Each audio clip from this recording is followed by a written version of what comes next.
24 साल के तवील इंतजार के बाद तारीखी लम्हा आ गया। पाक ऑस्ट्रेलिया टेस्ट मैच का आगाज हो चुका है। मैच देखने के लिए शायकीन क्रिकेट की बड़ी तादाद स्टेडियम पहुंच गई। कहते हैं इंटरनेशनल क्रिकेट की बहाली पाकिस्तान के लिए खुशाइंद है।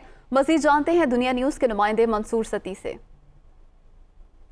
जी बिल्कुल, पाकिस्तान और ऑस्ट्रेलिया के दरमियान जो पहला टेस्ट मैच रावलपिंडी में, उस हवाले से आज जो है वो काफ़ी हमें जोश खरोश नज़र आता है। काफ़ी बड़ी तादाद में शायकीन क्रिकेट जो हैं वो क्रिकेट स्टेडियम की तरफ रुख कर रहे हैं और बड़ा जोश जज्बा नज़र आ रहा है उनकी तरफ से। और ये कह रहे हैं कि अब जो पाकिस्तान और में जो क्रिकेट बहाल हुई है उससे काफ़ी उनको खुशी महसूस होती है। मेरे साथ कुछ शायकीन क्रिकेट मौजूद हैं, इनसे बात करेंगे। ये बताइएगा कैसा जोश जज्बा देख रहे हैं और किस तरह वेलकम कर रहे हैं ऑस्ट्रेलिया की टीम को आज? देखें, आप जज्बा देख रहे हैं कि टेस्ट मैच है। टेस्ट मैच में हालांकि हम पाकिस्तान में कम ही आवाम होती है। ऑस्ट्रेलिया 24 साल के बाद आई है। आप देख रहे हैं ग्राउंड भी भरा हुआ है और यहाँ के रोड भी भरे हुए हैं। तो मैं तो आपको पता है पूरी दुनिया में जाता हूँ अपनी टीम को सपोर्ट करने के लिए, तो मुझसे ज़्यादा खुशी किसको होगी? चाचा पाकिस्तानी, ये बताइएगा बड़ा जोश जज्बा आप नज़र आता है, किस तरह का आप देख रहे हैं मैच होगा? और ख़ास करके आपने तो ऑस्ट्रेलिया का झंडा पकड़ा हुआ है, ये क्या मैसेज है? सर, एक गाना है कि आ जाओ तू जोड़ लीए जिथों यारी टुटी है।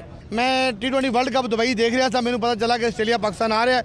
मैं उन्होंने आस्ट्रेलियन पीपल ये वादा किया कि तुम पाकिस्तान जाओ, मैं थोड़ा झंडा उठावांगा। 24 साल बाद ऑस्ट्रेलिया की टीम पहली बार पाकिस्तान आई है, तो उसके बाद अब क्योंकि टेस्ट मैचेस हैं, उसके बाद वनडे होंगे, फिर T20 होगी, तो इसी तरह जो क्राउड है, जिसी तरह जोश जज्बा है पूरे पाकिस्तान में, जैसे मुख्तलिफ शहरों में जाएंगे तो ये ऐसा ही जोश जज्बा में नज़र आता जाएगा। जी, वफाकी वज़ीर फवाद चौधरी का कहना है कि 24 साल बाद पाकिस्तान और ऑस्ट्रेलिया का पहला टाकरा आज रावलपिंडी में होगा। कौम बाबर आजम और टीम पाकिस्तान की कामयाबी के लिए दुआगो है।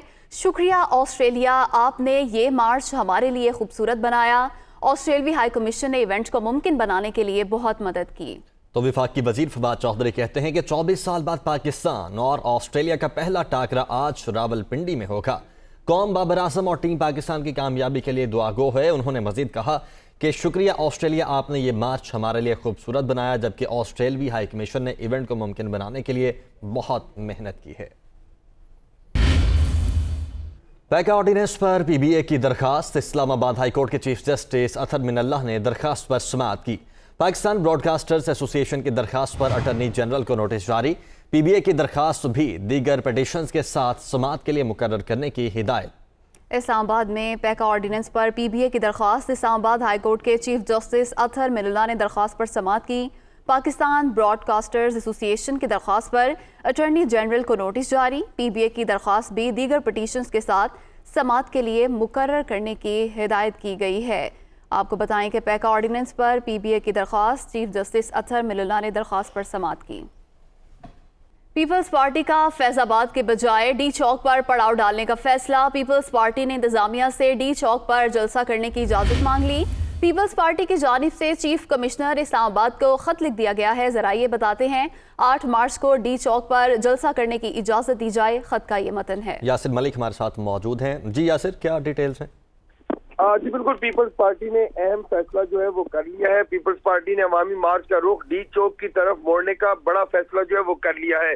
पीपल्स पार्टी ने अब फैजाबाद की बजाय इस्लामाबाद की तरफ बढ़कर डी चौक पर पड़ाव डालने का फैसला किया है। पीपल्स पार्टी ने इस जमन में इस्लामाबाद की जो इंतजामिया है उसको खत भी लिख दिया है। खत जो है वो चीफ कमिश्नर इस्लामाबाद को लिखा गया है, जिसमें 8 मार्च को इस्लामाबाद पहुंचने पर डी चौक में जलसा करने की इजाजत जो है वो मांगी गई है। पीपल्स पार्टी ने इससे कबल फैजाबाद के मकाम पर जलसे के लिए 3 दिन की इजाजत मांगी थी, जिस पर इंतजामिया ने 3 दिन के बजाय उन्हें 1 दिन जलसा करने की इजाजत दी थी। लेकिन अब जो चीफ कमिश्नर को खत लिखा गया है उसमें डी चौक में जलसा करने की इजाजत मांगी गई है। जी ठीक है, बहुत शुक्रिया यासिर आपका।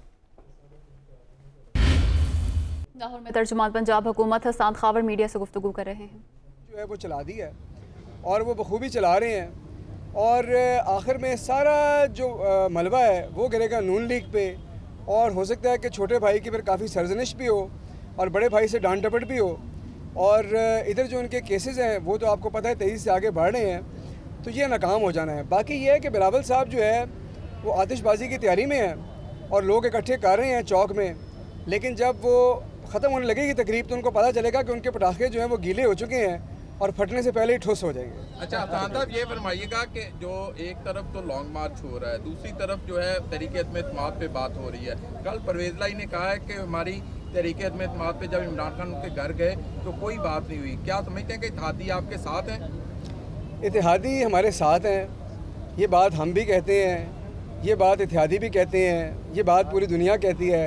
अपोजिशन बारहा उनके दरवाजे पे उन्होंने दस्तक दी और उनको कोई खातिर ख्वाह जवाब ना मिला।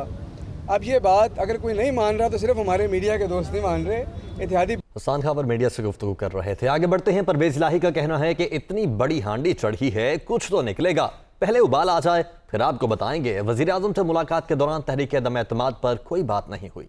सहाफ़ी ने सवाल किया कि आपका भी इमरान खान को घबराना नहीं का पैगाम है। स्पीकर पंजाब असम्बली ने कहकहा लगाते हुए कहा कि वजीर आजम बिल्कुल भी घबराए हुए नहीं हैं। यानी अभी हंडिया में सालन चला गया, अभी अंदर हंडिया के अंदर सामान चला गया है, लेकिन जो पहला होता है ना पकाई का उबाला, तो जब धुआं उठेगा ना, एक उबाला आता है, उसके बाद जॉयद साहब कुछ निकलना भी है अदम एतमाद में से कि नहीं निकलना? एडी बड़ी हांडी चढ़ी, ये निकलेगा ये निकल आएगा।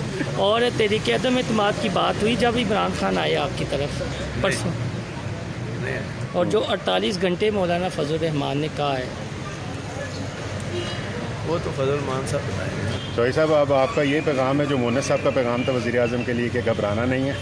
नहीं, वो घबराए तो नहीं हुए, घबराए नहीं बिल्कुल। वज़ीर आला पंजाब का कहना है कि अदम एतमाद के लिए अपोजिशन की भाग दौड़ किसी काम नहीं आएगी। तमाम अपोजिशन इकट्ठी हो जाए तो भी अदम एतमाद कामयाब नहीं होगी। बदकिस्मती से अपोजिशन ने कौमी मफादात को बलाए ताक रखा हुआ है। हुकूमत को अपोजिशन से कोई खतरा नहीं, हुकूमत आईनी मुद्दत पूरी करेगी। तो वज़ीर आला पंजाब सरदार उस्मान बुज़दार कहते हैं कि अदम एतमाद के लिए अपोजिशन की भाग दौड़ किसी काम नहीं आएगी। तमाम अपोजिशन इकट्ठी हो जाए तो भी अदम एतमाद कामयाब नहीं होगी। और अब बदले हुए मौसम की बात करेंगे। महकमा मौसमियात के मुताबिक आज मुल्क के बेशतर इलाकों में मौसम सर्द और खुश्क रहेगा। गिलगित बल्तिस्तान और कश्मीर में गरज चमक के साथ बारिश और पहाड़ों पर बर्फबारी का इम्कान है। पंजाब खैबर पख्तूनख्वा के मुख्तलिफ इलाकों में जारी बारिशों का हालिया सिलसिला खत्म हो गया है। महकमा मौसमियात के मुताबिक आज मुल्क के बेशतर इलाकों में मौसम खुश्क और सर्द रहेगा। गिलगित बल्तिस्तान और कश्मीर में मतला अबर आलूद रहने के अलावा चंद मकामात पर बारिश और पहाड़ों पर बर्फबारी का इम्कान है।